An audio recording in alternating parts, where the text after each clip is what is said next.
Official notification आ चुका है। लगभग 23,000 से भी ज़्यादा वैकेंसी हैं। कितनी? 23,000 से भी ज़्यादा वैकेंसी हैं। ऑफिशियल नोटिफिकेशन आ चुका है।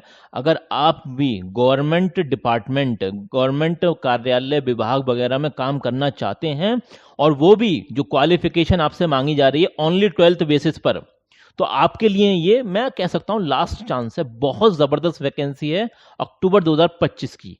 ठीक है, इसका ऑफिशियल नोटिफिकेशन, वेबसाइट, सारी चीजें आपको दिखाई जाएंगी। ए टू जेड कंप्लीट जानकारी आपको दी जाएगी, ऑथेंटिक जानकारी दी जाएगी। फिर भी आपसे मैं ये कहता हूं कि आपको एक बार वेरीफाई जरूर करना चाहिए ऑफिशियल नोटिफिकेशन से। आपको खुद भी पढ़ना चाहिए और उसे समझना चाहिए, तभी अप्लाई करना चाहिए। हमारा काम है आपको सिर्फ इंफॉर्मेशन प्रोवाइड कराना, आपका काम है वेरीफाई करना और अप्लाई करना। चलिए देख लेते हैं कौन सी वैकेंसी है, किसके बारे में बात हो रही है। और बड़ी ही इसकी चर्चा है आजकल। लगभग आप 12th क्लास आपने कर रखी है तो यहां पर आप अप्लाई कर सकते हैं। You are eligible. ओके, कब से अप्लाई करना है? देखिए, ऑनलाइन फॉर्म इसके स्टार्ट हो चुके हैं 15 अक्टूबर से। और कब तक आप अप्लाई कर सकते हैं? तो लास्ट डेट है इसकी 27 नवंबर 2025। टोटल वैकेंसी की अगर हम बात करें तो देखिए 23,175 वैकेंसी हैं टोटल, सब मिलाकर। आपका एग्जाम कब होगा? तो देखिए, एग्जाम के बारे में अभी कुछ बताया नहीं गया है, लेकिन जो इसका सिलेबस वगैरह है वो सारी चीजें आ चुकी हैं, क्योंकि ऑफिशियल नोटिफिकेशन आ चुका है।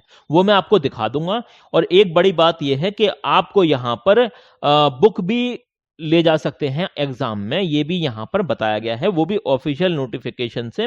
अब बुक कौन सी लेकर जा सकते हैं? तो देखिए, बोर्ड वगैरह के जो एग्जामिनेशन होते हैं जिसमें एनसीईआरटी या फिर आईसीएसई या फिर जो भी स्टेट बोर्ड की जो मतलब सरकारी किताबें वगैरह होती हैं वो सब ले जा सकते हैं सब्जेक्ट वाइज, मतलब उसकी इजाजत है। ओके, तो एलिजिबिलिटी की अगर हम बात करें तो वही, वो तो 12th क्लास है। 12th क्लास के बेसिस पर यहाँ पर आप अप्लाई कर सकते हैं।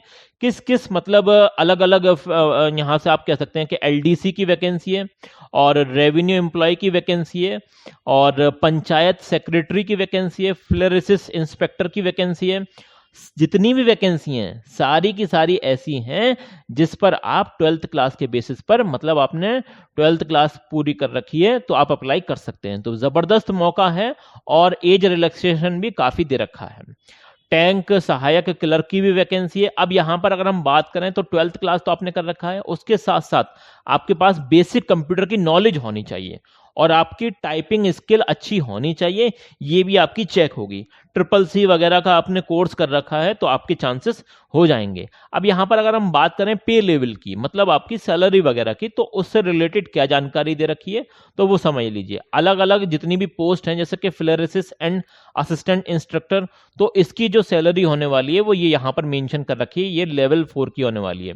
पंचायत सेक्रेटरी की अगर हम बात करें तो इसकी लेवल 3 की सैलरी होने वाली है, और वो ये मेंशन कर रखी है, यहां पर आप क्लियरली देख सकते हैं। अदर पोस्ट की अगर हम बात करें तो ये लेवल 2 की वैकेंसी है, और यहां पर जो सैलरी है वो ये मेंशन कर रखी है, यहां पर आप क्लियरली देख सकते हैं। ठीक है ना।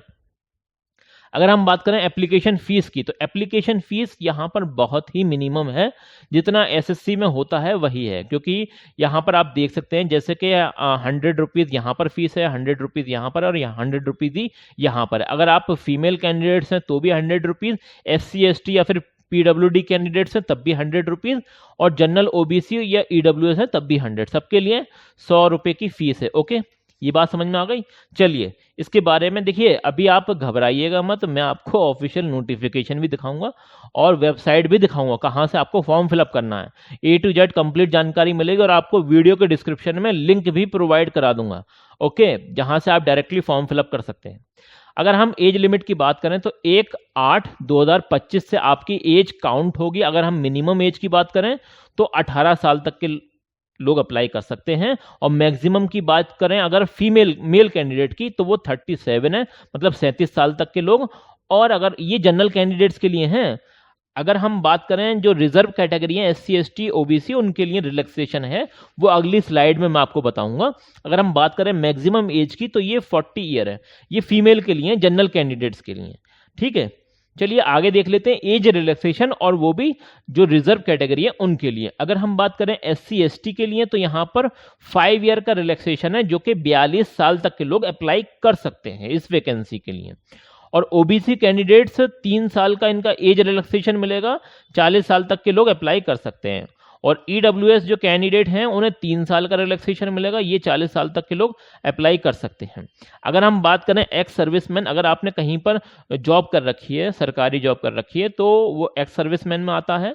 जैसे कि आपने किसी भी, जैसे मान लिया बहुत से लोग ऐसे होते हैं कि जिन्होंने आर्मी वगैरह में काम कर रखा है, तो वो लोग अप्लाई कर सकते हैं। और 42 साल तक की एज के लोग अप्लाई कर सकते हैं इस कैटेगरी में। और अगर आप फिजिकली हैंडीकैप स्टूडेंट हैं तो आपको 10 साल का एज रिलैक्सेशन मिलेगा, ये भी इंपॉर्टेंट बात है। चलिए बात कर लेते हैं सिलेक्शन प्रोसेस की, मतलब यहाँ पर आपका किस तरह से एग्जाम होगा और किस तरह से आपका सिलेक्शन होने वाला है।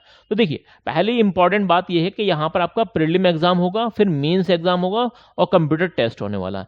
अब प्रीलिम एग्जाम जो आपका होगा वो आपका होने वाला है, जिसमें क्या क्या चीजें आने वाली है। जनरल स्टडीज आपसे पूछी जाएगी, जनरल साइंस और मैथमेटिक्स 50 नंबर की आएगी, और रीजनिंग आपकी 50 नंबर की आएगी। तो 150 क्वेश्चन, कितने 150 क्वेश्चन यहां पर आएंगे, और हर एक क्वेश्चन 4 नंबर का होने वाला है। तो इस हिसाब से आपके 600 नंबर हो गए, ठीक है ना।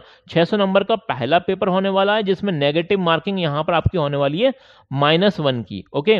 और आपको टाइमिंग जो मिलने वाली है 2 घंटे 15 मिनट की टाइमिंग मिलने वाली है। अगर हम मेंस एग्जाम की बात करें तो देखिए, यहां पर आपका पेपर 1 होगा, फिर पेपर 2 होगा। 2 पेपर होने वाले हैं मेंस में।